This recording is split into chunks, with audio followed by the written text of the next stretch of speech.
Your personal brand is what speaks for you 24 hours a day, 7 days a week, even when you're not engaged in conversation with others. It leaves a trail back to you so that others can find you even when you aren't there. They can observe your intelligence, your demeanor, and your desire to help when they're ready, not just when you're working on your personal brand. Well, let's discuss. Well, welcome to Legal Marketing Minutes, where I share short bursts of current marketing news and advice. I'm your host, Nancy Myrland. If we haven't met, I'm a marketing and business development advisor specializing in content, social, and digital media for lawyers. Your time is valuable, so let's get started, okay? Well, let's first talk about the need for your firm to have a brand. And don't let this stop you from defining your own personal brand or from listening to this discussion, but it's a good foundation for your personal branding efforts because when it comes to attracting, earning, and retaining business, your firm should have an understandable, easily defined brand in the marketplace. I mean, your firm's perfect audience, which means its clients, potential clients, referral sources, and media, need to understand what does the firm do? Who does the firm serve? What does it feel like to do business with the firm? Your firm then needs to outline the most important talking points it wishes everyone knew about it, because if they did, they would certainly know, like, and trust the firm, right? So it's a very important process. It helps to think of this firm branding and positioning as the anchor or the foundation, the reputation upon which every legal and business professional within the firm then stands. It's what supports your efforts to build your reputation, your relationships, and ultimately your practice. Your brands support and complement each other, making each more believable. So your firm's brand and your brand both complement one another and are very helpful to each other. And then second, you need a personal brand. Just like your firm, you too need to have a brand, a position, and an ongoing presence in the marketplace. What you want to strive for is to be called to the table when your ideal audiences have a need for the services you provide. And just like your firm, your perfect audience, your clients, your potential clients and referral sources, and media who cover your practice area all need to understand, what do you do? Who do you serve? What does it feel like to do business with you? And once you've taken the time to answer these questions and have defined, in essence, your personal brand, you can then outline the most important talking points you wish everyone knew about you, because just like with your firm, if they knew these things about you, then it increases the chances of them knowing, liking, and trusting you enough to call you to the table when they need someone like you.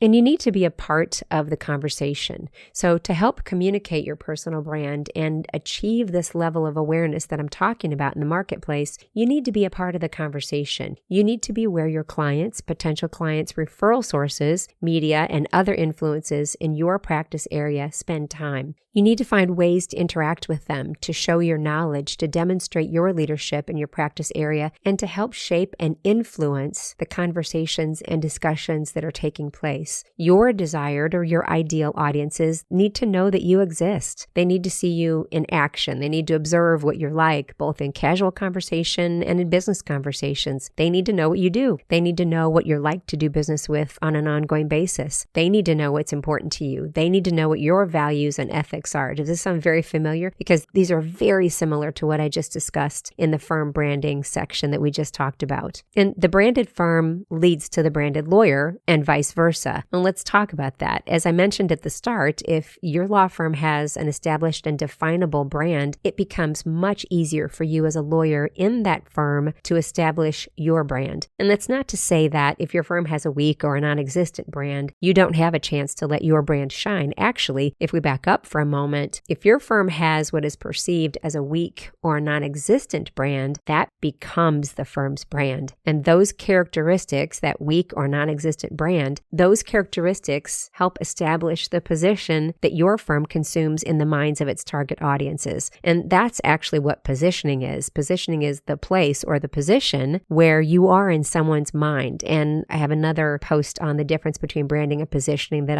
I'll share with you as well in the show notes. So I won't go into more detail about that now, but the same goes for you. I mean, you need to be present. To be called to the table when others have a need for someone like you, then an ongoing, targeted, focused presence that reinforces use your personal brand is critical. I mean, if it's not obvious, if you are not present, then in this highly distracted, very noisy, busy marketplace that we're now in, you can be forgotten. And if you don't take the time to define and demonstrate your personal brand, it will be established for you, just like we talked about a moment ago in the firm when we were talking about the firm's brand. And others will form an opinion about you, whether that be weak, mediocre, strong, or not a player at all. And I don't say any of this to scare you. I mean, I'm in the same boat as you are, and I have to adhere to all the same practices. If you and I don't make it easy for people to see, to understand, and to believe what we do, then we're making our jobs of business development, retention, and growth much more difficult, if not unattainable. So don't make your clients and potential clients work too hard. I mean, you can't expect your desired audience, your ideal clients, your target markets, to do the work of figuring out who you are. I mean, if you're too much work for them to know, like, trust, and figure out, they'll go somewhere else where it's much easier. So what you want to do is you always want to remove the friction between their awareness that they need help and you, the ultimate provider of answers to those needs. So you want to make it easy for them. But then you might be thinking, but surveys say that my clients hire the lawyer, not the firm. And your firm's brand and your personal brand obviously should always be consistent, or at least I say complementary. And over the years, you and I have heard and read and listened to and attended.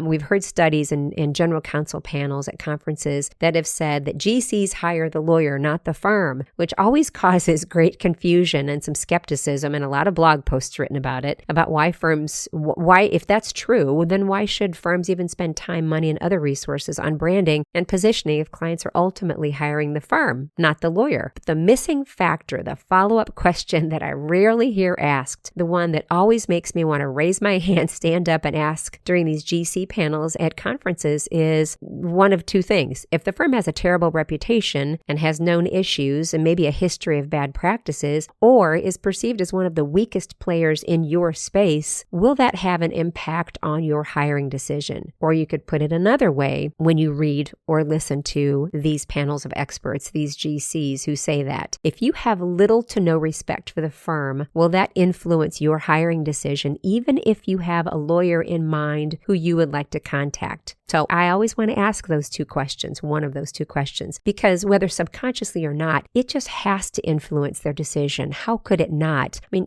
put yourself in their shoes. Think of any other situation that you are in and think about what you would do if you liked a particular service provider, yet you disliked their company or firm. I mean, wouldn't that have some influence on your decision to hire, particularly when you're offered other desirable solutions and you don't have to work so hard to like the entire picture and to feel good and positive about the entire situation? So let's take some time defining you and your personal brand. I say let's take some time helping your desired audiences connect the dots back to you. Make it easy for them to choose you, or to at least think of you when your practice area and your services are being discussed or researched. If your firm hasn't been able to spend time working on its branding and positioning, don't let that stop you, because it is true that an overall brand is made up of its individual parts. You can and you will influence the firm's brand by the demonstration of your own brand. You can't wait to make this part of your business development efforts, because it's too important to your clients and to the growth of your practice. Your brand is what speaks for you 24 hours a day, 7 days a week, even when you are not engaged in conversation with others, because it leaves a trail back to you so that others can find you even when you aren't there. They can observe your intelligence, your demeanor, and your desire to help when they are ready, not just when you are working on that personal brand. I mean, that's what's nice about taking time to define your personal brand. It then directs everything else you do and everything you create so that it becomes your spokesperson every second of every day. It is well worth your time to define it and to find ways to demonstrate it, which ultimately makes it easier for others to invite you to the table. When you've defined your personal brand, you then have conversations, you create content, you host webinars and present at seminars with information that fulfills and reinforces that brand that you have defined. You have ultimately removed the friction between the needs of your clients and potential clients